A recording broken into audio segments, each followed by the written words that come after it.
Hey Naya, how are you doing? I'm making this video especially for you. Let me move this around a little bit. That looks a little better. Well, one day you asked me where you could see the movie that I did, Desiree, A Ghost Story.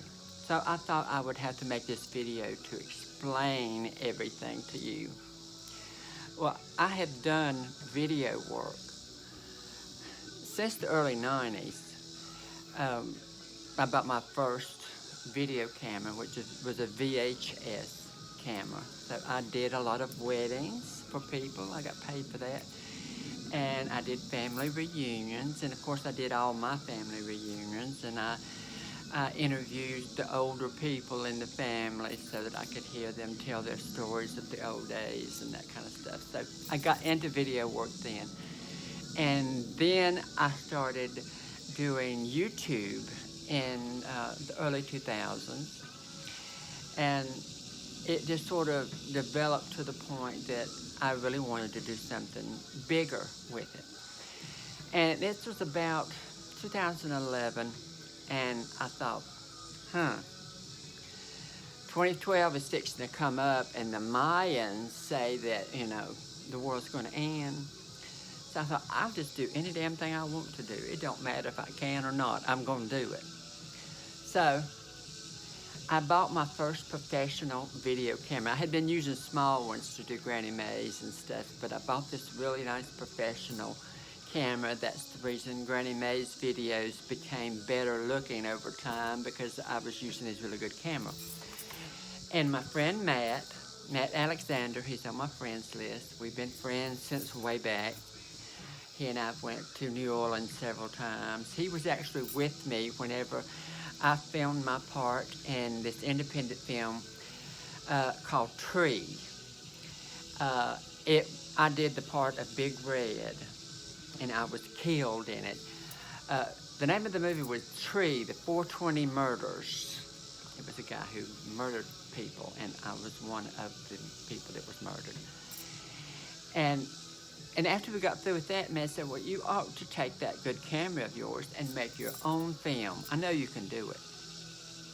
So, along with him, I worked up a script, and we started getting people together to be in this film. And Matt was one of the starring roles in the film. Of course, it was just something I was doing for the hell of it, just to see if I could.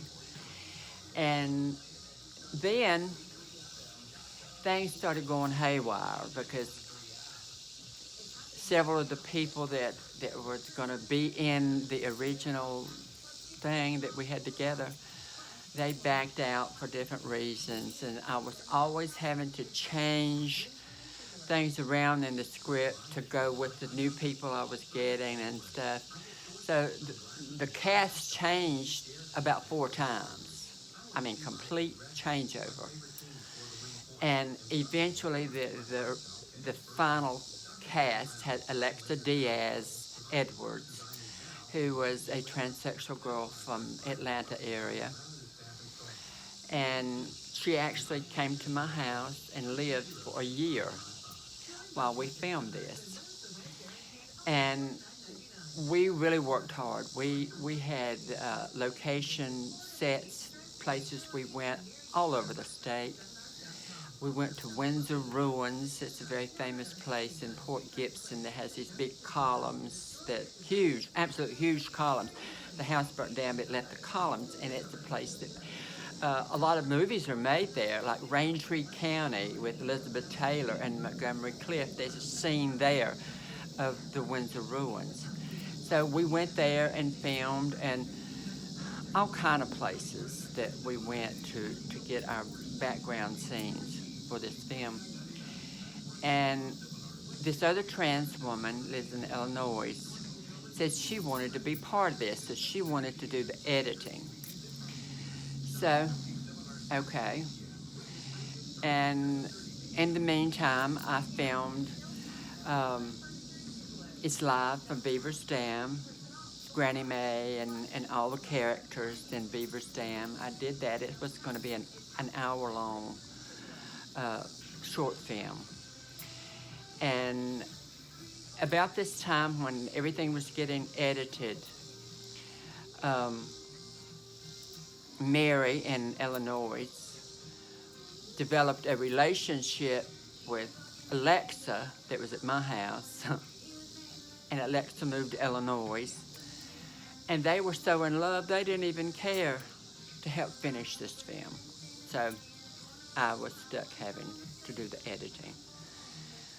Well, I can do basic editing, but really good editing, I mean, I can't do it. I don't have the knowledge, the know-how. So I had Live from Beaver's Dam, Desiree, A Ghost Story, and then I had what I started on PTV, Paratransvestigators, because we were doing a pilot so that we could try to sell this to a network. And then we had A Rainbow Over Mississippi. It was a documentary about the GLBT community in the state of Mississippi. And I had went to the first Pride Parade that they had, and I filmed, and I went to each one of these people's homes, and it was all over the state. Nobody lived in the same place. So I done all these interviews and everything. So I had everything on storyboards on my laptop. Now, the cameras that I used had the disc, little miniature disc, and you would have to transfer those to your computer and then turn around and put them on your storyboard. Well, about this time, my laptop died. All of this editing that was on this laptop was gone, up in smoke. And Desiree, A Ghost Story had already been accepted into a transgender film festival in California. But all I had was just a small part of it, what they saw to see whether or not they wanted me to be in the thing. Well, I couldn't finish the video. I couldn't finish the film because it was all poof, lost. I still have the originals, but everything would have to be transferred back onto a computer and start completely over with editing. Well, this was when I had one of my famous nervous breakdowns. I mean, completely nervous breakdown. So I have yet to be able to even do that. I was so close, but then yet so far. It had already been a press release sent out about it. Everybody that was involved wanted to see something because all the actors were, they signed contracts to do this, but it was contingent to it selling and them making some money.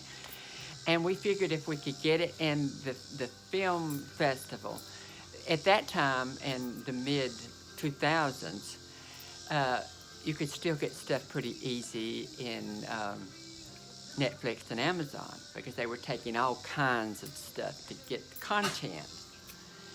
And we just knew we'd be able to get it in there. Well, it was all lost. And I'm still here, 2021. I've still got the master tapes, but I know that I can't do it myself. So there it is.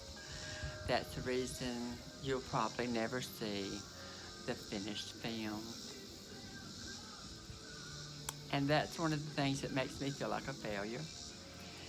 Because I started something, I had so many people involved, so many people that stood behind me and were willing to give of their time for nothing. So maybe sometime in my old age, I can get myself built back up and start working on one or more of those projects again. There is no film for you to see. This is just for you, girl. I'm not putting this for the world to see. It's just for you.